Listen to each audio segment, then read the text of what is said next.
مثال کے طور پر آپ کچھ نفل روزے رکھتے ہیں تو یہ ضروری نہیں کہ ہر ایک کو بولتے پھریں کہ میں ہفتے میں اتنے روزے رکھتا ہوں، مہینے میں اتنے روزے رکھتا ہوں. وہ تمہارے اور تمہارے رب کے درمیان راز ہے.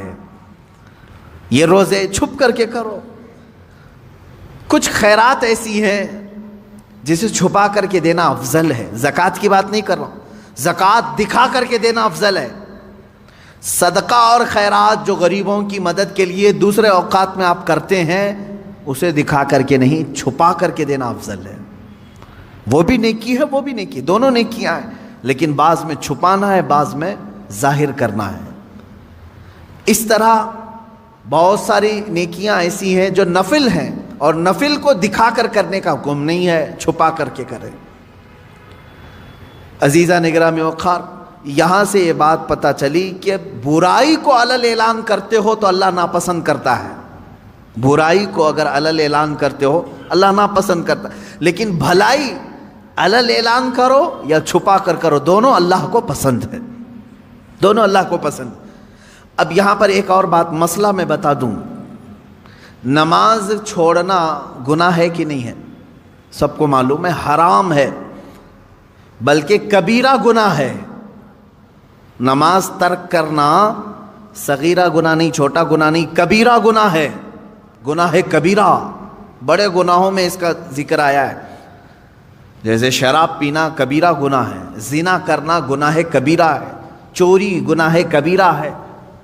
اس طرح نماز کا ترک کرنا گناہ کبیرہ ہے، چھوٹا گناہ نہیں ہے. یہ چھوٹ گئی آپ سے، ہم سے، کسی سے بھی چھوٹ گئی نماز، گناہ تو کیا، لیکن فقہائے کرام نے مسئلہ یہ بیان کیا ہے، مسجد میں آ کر کے اگر تم قضا نماز پڑھتے ہو تو منع ہے، منع کیا گیا ہے. ہاں اگر اس انداز میں پڑھتے ہو کہ کسی کو معلوم نہیں پڑتا تو کوئی حرج نہیں. اب وہ مسئلہ میں بہت باریکی سے بتا رہا ہوں، میرے ٹاپک سے ریلیٹڈ ہے. اس لیے عشاء کی نماز تمہاری چھوٹ گئی، عشاء کی نماز چھوٹ گئی، قضا ہو گئی، یہ گناہ ہے. اور لوگوں کے سامنے آ کر کے بتا کر کے اس کی قضا پڑھو گے تو اظہار گناہ. تم نے سب کو بتایا کہ میری نماز چھوٹی تھی. تو گناہ کرنا ایک الگ مسئلہ ہے، اور گناہ کا اظہار کرنا اور بڑا گناہ ہے. تم اگر قضا کر رہے ہو تو چھپ کر کے، ہاں اپنی نفل نمازوں کے درمیان، سنت نمازوں کے درمیان اگر قضا پڑھ رہے ہو تو کوئی حرج نہیں، پڑھ سکتے ہو. اب یہاں مسئلہ ایسا ہے کہ ہم سب ایک ہی حمام میں ہیں، یعنی سب کی قضا ہے، اس کی بھی، اس کی بھی، اس کی بھی، اس کی بھی، سب ایک دوسرے کو دیکھ رہے ہیں، اسی لیے مسئلہ خراب نہیں.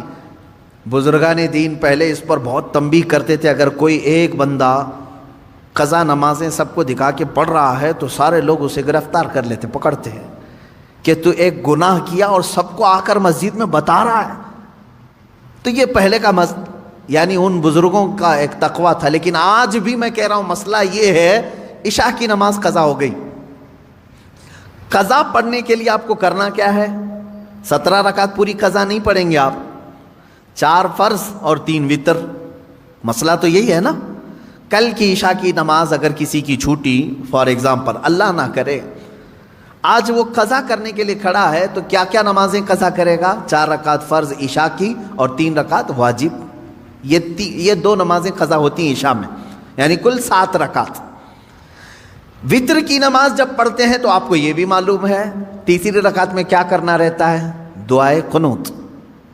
حنفی جتنے بھی ہیں پیروکار ان کو معلوم ہے تیسری رکعت میں جب ہم کھڑے ہوتے ہیں سورہ فاتحہ اور سورہ پڑھنے کے بعد ہاتھ چھوڑ کر پھر دوبارہ تکبیر باندھتے ہیں اور دعائے قنوت پڑھتے ہیں، ہے نا؟ آج بھی عشاء کی نماز پڑھیں آپ تو پڑھے ہوں گے نا دعائے قنوت. 3 واجب الوتر کی جو نماز ہے اس کی آخری رکعت میں دعائے قنوت پڑھا جاتا ہے. لیکن جب قضا نماز پڑھ رہے ہیں آپ، کل کی عشاء کی قضا پڑھنے آئے، 4 رکعت فرض پڑھ لیا، کسی کو نہیں معلوم، قضا پڑھ لیا آپ نے سنت کی جگہ، 3 رکعت وتر پڑھ رہے تھے. حکم یہ ہے کہ دعائے قنوت کے لیے ہاتھ نہ اٹھاؤ، ورنہ دیکھنے والا سمجھ جائے گا کہ یہ ابھی کی نہیں کوئی دوسری پڑھ رہا ہے. ہاں عشاء میں تو ہو سکتا ہے نہ سمجھے، کیونکہ عشاء میں کرنٹ نماز بھی ایک اسی وقت کی بھی ایک وطر ہے. ظہر کے وقت اگر کوئی عشاء کی قضا کر رہا تھا تو ظاہر سی بات ہے تیسری رکعت میں جب وہ کھڑا ہو کر کے ہاتھ اٹھائے گا تو جو دیکھے گا وہ سمجھ جائے گا کہ یہ وطر ظہر میں کیوں پڑھ رہا ہے, وطر ظہر میں کیوں پڑھ رہا ہے. تو گویا کہ تم نے سب کو اپنے گناہ کا گواہ بنایا, کل کی تمہاری کچھ چھوٹی تھی وہ آج آ کے پڑھ رہے ہو. گناہ کا گواہ نہ بناؤ کسی کو. اظہار گناہ یہ اور بڑا گناہ ہے. یہ مسئلہ آپ نے سمجھ لیا ہوگا. اب اندازہ کرو ایک چھوٹی ہوئی نماز کو بندہ جب ادا کرنے آ رہا ہے تب شریعت نے اتنا حکم دیا ہے کہ چھپ کر کے کرو. ان لوگوں کا کیا انجام ہوگا جو فحش کلامی علل اعلان کرتے ہیں, رات کو زنا ہو گیا ہے فلاں کے ساتھ, فلاں ہو گیا ہے, اس کو مزے لے کر کے بیان کرتے ہیں, ان کا کیا انجام ہوگا. میاں یہاں نماز کی قضا کے لیے بھی شریعت نے کہا ہے کہ اس طرح پڑھو کہ لوگوں کو خبر نہ ہو, اور لوگوں کی جو برائیاں بیان کرتا ہے کٹوں پہ بیٹھ کر کے, اس کا کیا انجام ہے.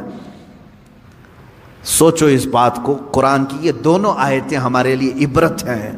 اللہ نے فرمایا ایک تو یہ زبان سے نکلنے والا کوئی برا کلمہ اللہ تم سے ہرگز پسند نہیں کرتا, اور جب ایسا بندہ مر جاتا ہے جو فحش کلامی کرتا ہے اس کے منہ سے بدبو نکلتی ہے ایسی کہ جہنم بھی کانپنے لگتا ہے. یہ حدیث میں ہے. اور دوسری چیز, دو آیت میں نے پڑھی, ان تبدو خیرن او تخفو, اگر تم بھلائی کو علل اعلان کرو یا چھپ کر کرو اللہ رب العزت اسے پسند کرتا ہے, قبول کرتا ہے.